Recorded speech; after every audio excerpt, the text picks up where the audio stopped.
Presented by SK Tahalka Entertainment.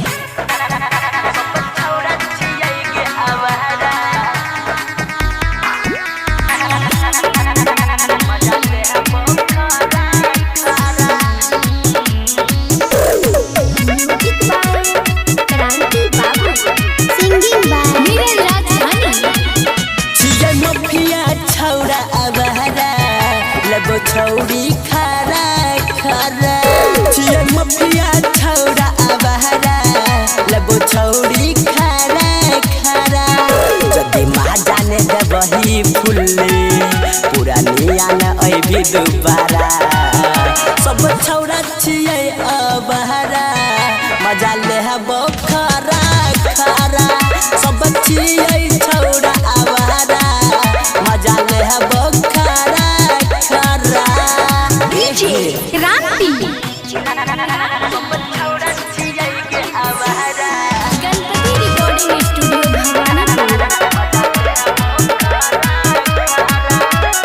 हाँ सब पीने छो देसी टेम्पल छो बेसी तू टेंशन नहीं करी है गे आज नाइट में लाइट बुताई के मजा दी है गे तो बना खड़ा कर भी बेकार में फसल है छिए पीस चल डर में सब छौड़ा छिए अब हरा मजा ले है बखरा खरा सब छौड़ा छिए अब हरा मजा ले है बके खरा खरा DJ Ranti.